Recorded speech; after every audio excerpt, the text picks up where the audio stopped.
Hello everyone, स्वागत है आप सभी का आपके अपने यूट्यूब चैनल एग्ज़ाम पास करें में। तो आज ज्योग्राफी का जो नया हम टॉपिक करने वाले हैं तो ये उसका सेकंड पार्ट है। इससे पहले हमने इसके पिछले वाले पार्ट में कुछ बेसिक बातें की थी। एक्चुअल में हमारी गैलेक्सी का नाम क्या है, इसके अलग अलग नाम कैसे हैं, इसके कुछ हमने विशेषताएँ डिस्कस की थी। इसका आकार कैसा होता है, ब्रह्मांड में कितनी गैलेक्सी है, कितने तारे हैं, तो वो सारी चीज़ें हमने डिस्कस की थी। अब उसको आगे से हम इस क्लास को कंटिन्यू करने वाले हैं। तो थोड़ा सा अगर किसी व्यक्ति ने क्लास पहली बार देख रहे हैं तो उसको मैं कुछ नई बातें बताता हूँ, और जिसने इसका पहला पार्ट देखा है उसकी थोड़ी सी मैं रिवीजन करवाना चाहता हूँ। तो हमने बात की थी कि हमारी गैलेक्सी में, हमारी जो गैलेक्सी है ब्रह्मांड में ऐसी 1 खरब से भी ज़्यादा गैलेक्सी पाई जाती है, और एक गैलेक्सी में 10 की पावर 11 यानी 100 अरब से भी ज़्यादा तारे उसमें पाए जाते हैं, और पूरे ब्रह्मांड में 10 की पावर 22 टोटल तारे पाए जाते हैं। एक हमने डिस्कस किया था कि सुपर क्लस्टर क्या होता है, मैं लिख देता हूँ यहाँ पर। सुपर क्लस्टर क्या होता है ये हमने डिस्कस किया था।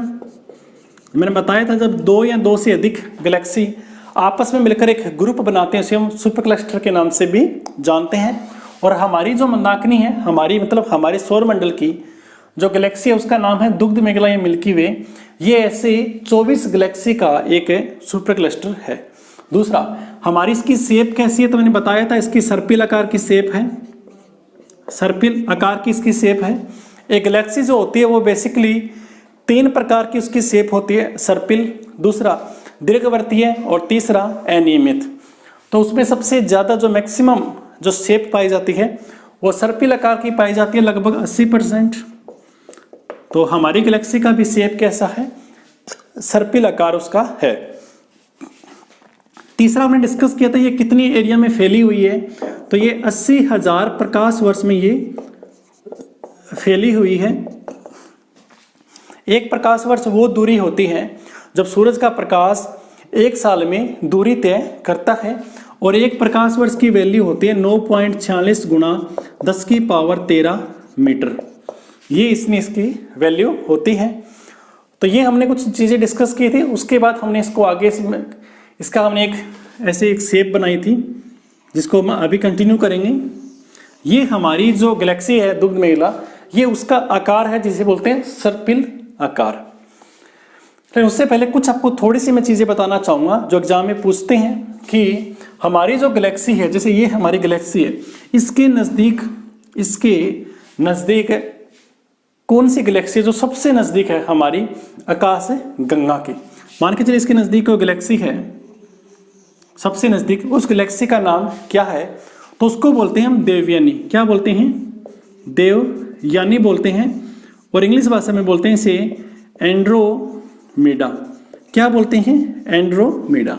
दूसरा क्वेश्चन आपके दिमाग में ये आएगा कि ये हमारी गैलेक्सी से कितनी दूर है, तो ये है 2.2 मिलियन प्रकाश वर्ष। 1 मिलियन में 10 लाख होते हैं, यानी कुल मिलाकर ये 22 लाख प्रकाश वर्ष दूर हमसे है। प्रकाश वर्ष क्या होता है आपको मैंने बताया है, सूरज का प्रकाश 1 साल में जितनी दूरी तय करता है उसे प्रकाश वर्ष के नाम से जानते हैं। अब दूसरा, इसके बारे में एक फैक्ट और भी है कि एक्चुअल में इसके अंदर कितने तारे हैं। तो हमारी जो गैलेक्सी है उसमें कितने तारे हैं, उससे इसमें लगभग दुगना तारे हैं। इसमें लगभग 2 खरब से ज़्यादा इसमें तारे हैं, 2 खरब प्लस इसमें तारे हैं। हमारी जो गैलेक्सी है उससे लगभग दुगना इसमें तारे हैं।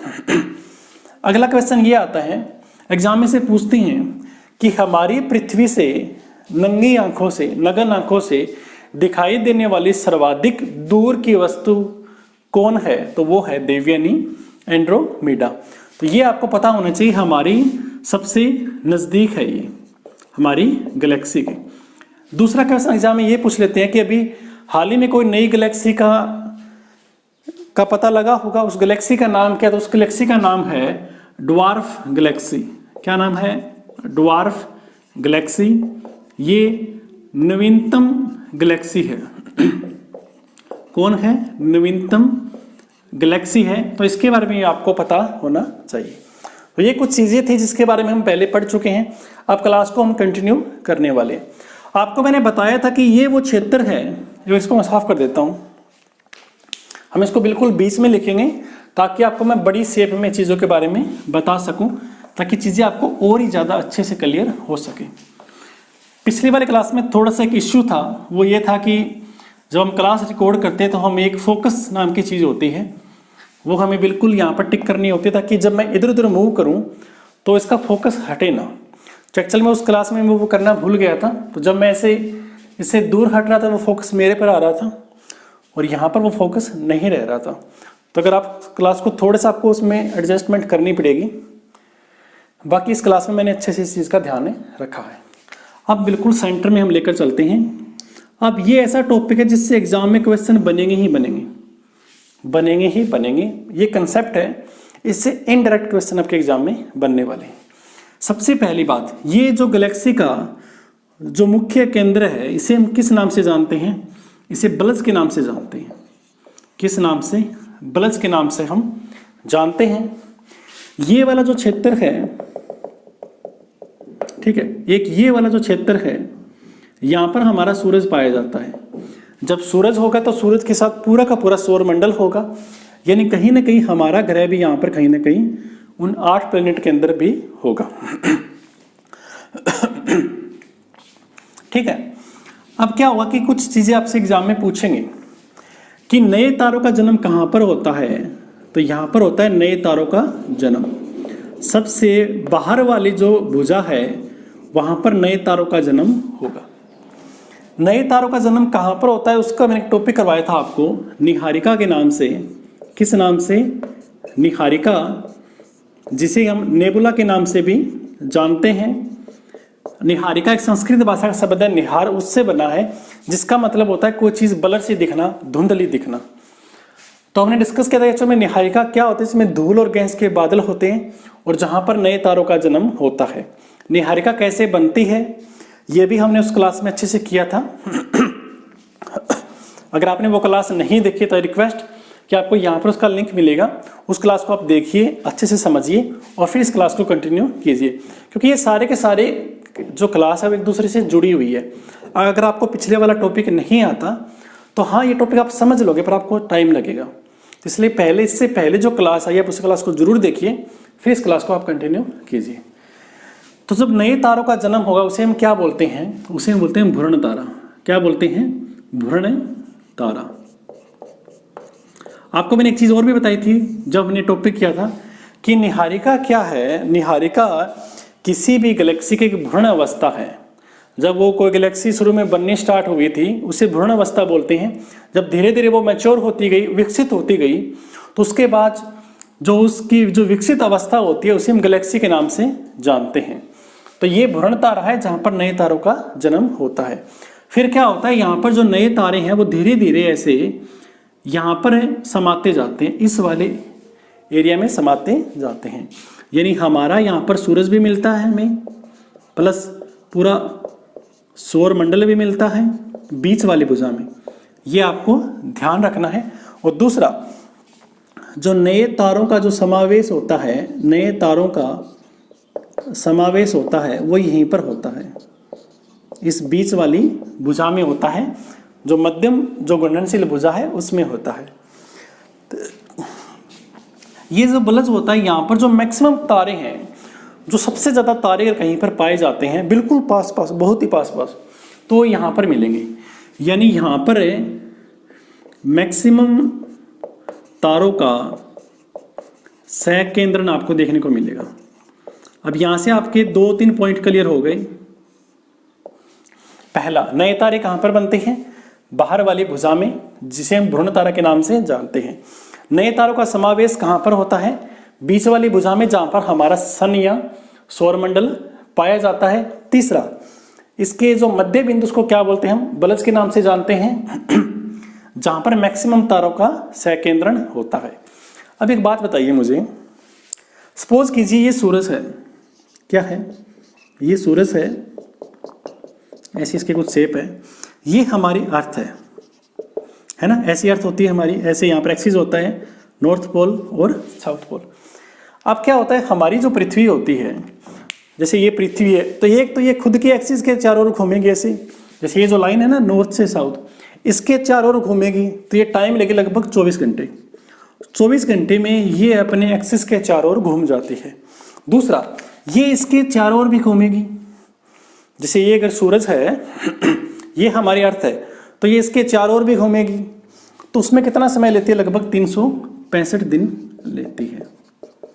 तो ठीक वैसे ही हमारा जो यहाँ पर ये सूरज है इस गैलेक्सी के बीच वाले भाग में, तो इस बल्ब है जो केंद्र है इसका एक चक्कर कितने समय में पूरा करता है, तो ये भी आपको पता होना चाहिए। तो कितना समय लेता है?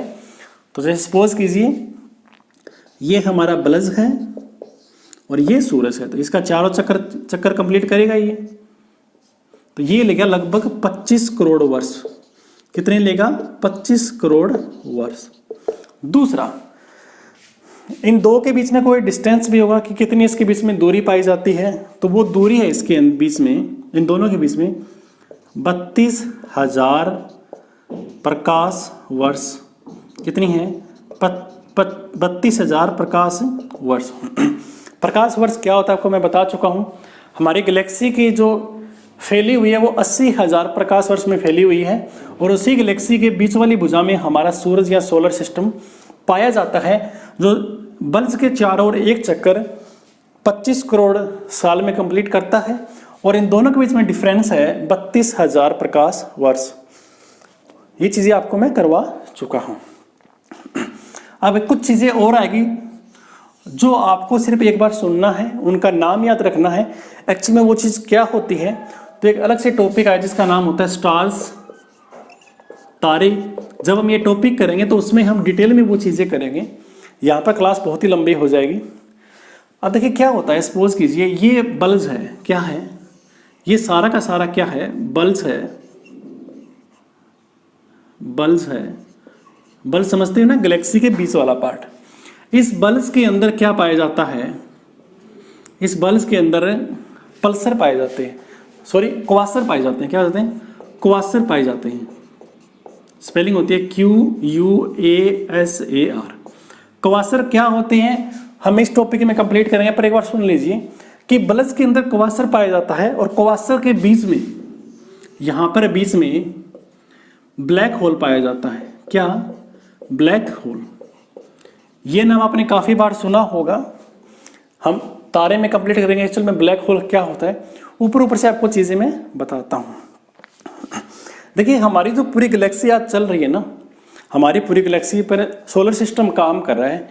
एक फोर्स होता है जिसे बोलते हैं गुरुत्वाकर्षण फोर्स, ग्रेविटेशनल फोर्स होता है, ये इसकी वजह से काम कर रहा है। तो सबसे ज़्यादा हमारे जो पूरे सौरमंडल के लिए, हमारी गैलेक्सी के लिए जो सबसे मेन जो ग्रेविटी का काम करता है, गुरुत्वाकर्षण बल का जो काम करता है, वो ये करता है, ब्लैक होल करता है। यानी उसी की वजह से पूरी की पूरी सृष्टि हमारी चल रही है, एक संतुलन में चल रही है, उसे बोलते हैं ब्लैक होल। बल्ब के अंदर क्वासर, क्वासर के अंदर ब्लैक होल। एक्चुअल में ब्लैक होल हमें दिखता नहीं है, मतलब इसमें इतनी ज़्यादा ऊर्जा निकलती है। जैसे कि क्या होता है कि हम रात को जाते हैं गाड़ी लेकर, बाइक पर, सामने से कोई ट्रक आ रहा है, तो उसकी इतनी तेज उसकी रोशनी होती कि हमें आगे कुछ नहीं दिखता। मतलब जितनी ज़्यादा रोशनी होगी, हमारी जो देखने की क्षमता है वो कम हो जाएगी। तो वैसे ही यहाँ पर इतनी तेज रोशनी निकलती है कि हमें पता ही नहीं चलता उसके एक्चुअल में अंदर क्या चल रहा है। तो हमें पता कैसे चला कि एक्चुअल में इसके अंदर ब्लैक होल है या नहीं है? तो इसका कारण है क्या कि इसके अंदर जब भी कोई चीज़ जाती है ना, जब भी इसके अंदर कोई चीज़ जाएगी तो वो चीज़ जलेगी, तो उसमें कुछ रेडिएशन निकलेंगे, तो उसके अंदर से हमें एक्सरे निकलती है, एक्सरेज निकलती है, जिससे हमें पता चलता है कि इसके अंदर कुछ ना कुछ ऐसी चीज़ है जिससे बहुत ही ज़्यादा मात्रा में एनर्जी निकल रही है। उसे हमने नाम दिया है ब्लैक होल। ये एक्चुअल में तारे की एक अवस्था है, जब तारा वो ख़त्म होने वाला होता है, उस तारे की जब मृत्यु होती है, तब जाकर एक ऐसी कंडीशन आती है, किसी स्टेज आती है जब वो ब्लैक होल में कन्वर्ट हो जाता है। तो ये चीज़ें हम बाद में करेंगे। इस ब्लैक होल का जो मास होता है ना, द्रव्यमान होता है। द्रव्यमान आप समझते हो ना, जिसे हम किलोग्राम में मापते हैं। तो इसका जो द्रव्यमान होता है वो हमारे सौरमंडल के 3 गुना से भी ज़्यादा होता है, ये भी आपको याद रखना है।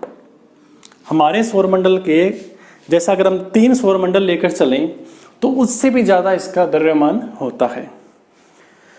तो ये चीज़ें आपको यहाँ तक याद रखनी है। ये डायरेक्ट क्वेश्चन है जो आपके एग्जाम में बनेंगे और ये कंसेप्ट है जो आपको याद रखने हैं कि ब्लैक होल कैसे काम करता है, हमें पता कैसे चलता है कि ब्लैक होल है, और ब्लैक होल से कौन सी किरण निकलती है, इसका द्रव्यमान कितना होता है, नए तारों का जन्म कहाँ पर होता है, हमारा सूरज कहाँ पर पाया जाता है, सूरज जो बलज है उसकी परिक्रमा कितने समय में पूरी करता है, बलज और सूरज के बीच में कितना डिफरेंस है, कितनी दूरी है, ये चीज़ें भी आपको पता होनी चाहिए।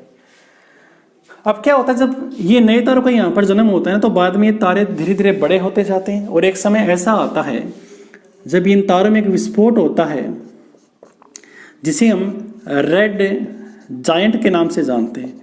किससे? रेड जायंट या दाल लिख दिया मैंने, लाल दानों के नाम से जानते हैं। तो ये चीज़ भी आपको याद रखनी है। ये नए तारे का जन्म हुआ उसके बाद की ये स्टेज है। इसके बाद में क्या हुआ, इसमें एक सुपरनोवा विस्फोट होगा। क्या होगा? सुपरनोवा विस्फोट होगा और उस विस्फोट से एक नया तारा बने जिसे हम जानते हैं न्यूट्रॉन तारा के नाम से जानते हैं। किससे?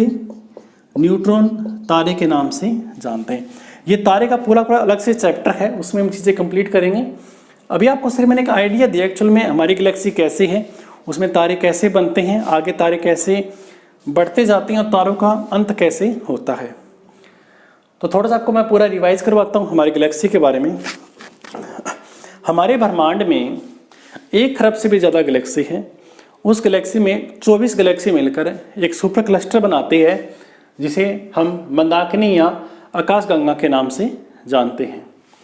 हमारी गैलेक्सी का जो आकार है वो सर्पिल आकार है। ब्रह्मांड में जो गैलेक्सी है उसका मैक्सिमम 3 टाइप की गैलेक्सी होती है, सर्पिल, दीर्घवृत्तीय और अनियमित। सबसे ज़्यादा पाई जाती है सर्पिल 80%, दूसरी दीर्घवृत्तीय 17% और अनियमित 3%। हमारी जो गैलेक्सी है ये 80,000 प्रकाश वर्ष में फैली हुई है और तस्त्रीनुमा चपटी आकार की ये होती है। इसके बाद में हमारी गैलेक्सी में 3 घूर्णनशील भुजाएं पाई जाती हैं, जिसमें सबसे बाहरी वाली भुजा में नए तारों का जन्म होता है जिसे हम वरुण तारा के नाम से जानते हैं और जहां पर निहारिका एक्चुअल में होती है। बीच वाली भुजा में हमारा सूरज और सौरमंडल सिस्टम पाया जाता है जहां पर नए तारों का समावेश, मतलब नए तारे यहाँ पर जाकर समा जाते हैं। और सबसे ज़्यादा जो तारों का सहकेंद्रण है, इकट्ठे हैं, वो जो बीच वाली भुजा है बलज में पाया जाता है और बलज के अंदर एक्चुअल में कवासर होते हैं और कवासर में ब्लैक होल होता है जिससे एक्स रे निकलती है और इसका द्रव्यमान हमारे सोलर सिस्टम के 3 गुना से भी ज़्यादा होता है। एक सूरज बलज का जो परिक्रमा है वो 32,000 प्रकाश वर्ष में कंप्लीट करता है और एक प्रकाश वर्ष वो दूरी होती है जो सूरज 1 साल में तय करता है, जिसकी वैल्यू होती है 9.46 गुणा में 10⁻13 मीटर। इनके बीच में डिफरेंस होता है परिक्रमा पूरी करता है ये 25 करोड़ वर्ष पूर्व में और डिफरेंस होता है इसमें 32,000 प्रकाश वर्ष। ये जो वरुण तारा ये बाद में जाकर रेड जाइंट में कन्वर्ट हो जाएगा, लाल दानव तारा में। उसके बाद इसमें एक सुपरनोवा विस्फोट होगा जिससे कुछ धूल मिट्टी के कण निकलेंगे और प्लस में न्यूट्रॉन तारा निकलेगा। वो जो धूल मिट्टी गैस के जो कण है उसी से बाद में जाकर एक सोलर सिस्टम का निर्माण होता है। तो यानी कि हमारे सोलर सिस्टम का निर्माण भी कुछ ना कुछ ऐसे ही हुआ होगा। अब देखिए, इसको मिल्की वे भी बोलते हैं, इसको हम स्वर्ग की गंगा के नाम से भी जानते हैं, स्वर्ग की गंगा के नाम से। देखिए क्या होता है कि हमें सिर्फ वही पार्ट नजर आता है गैलेक्सी का जो चमकीला होता है, यानी हम एक समय में हमारी गैलेक्सी का सिर्फ एक ही पार्ट देख सकते हैं। यानी जो हिस्सा हमें नजर आता है, जो चमकीला हिस्सा हमें नजर आता है, पार्ट नजर आता है, उसी की वजह से उसे हम बोलते हैं स्वर्ग की गंगा या दुग्ध मेघला। हमारे नज़दीक जो सबसे नज़दीक जो गैलेक्सी है उसका नाम है डेवियन या एंड्रोमेडा, जो हमसे 22 लाख प्रकाश वर्ष दूर है। और जो नवीनतम गैलेक्सी है उसका नाम है ड्वार्फ गैलेक्सी। तो ये सारा का सारा टॉपिक आपको मैंने कंप्लीट करवा दिया है। आई होप कि ये टॉपिक आज के बाद आपको किसी और बुक से नहीं पढ़ना। अगर आपके एग्जाम में कोई क्वेश्चन आएगा तो यहीं से आएगा। इसके बाद अगर कोई क्वेश्चन आया तो ये मान के चलिए कि अगर आपसे वो क्वेश्चन नहीं हुआ तो किसी से भी वो क्वेश्चन नहीं होगा। अगर क्लास अच्छी लगी तो वीडियो को लाइक करना, शेयर करना और चैनल को भी सब्सक्राइब आपको ज़रूर करना है। और अपने दोस्तों मित्रों जो घर बैठकर एक अच्छी तैयारी करना चाहते हैं किसी भी सरकारी नौकरी की, तो उसके लिए आप उन्हें हमारे चैनल के बारे में बता सकते हैं जिसका नाम है एग्ज़ाम पास करें। तो ठीक है, मिलते हैं अगली क्लास में, तब तक के लिए ऑल द बेस्ट। जय हिंद, जय भारत।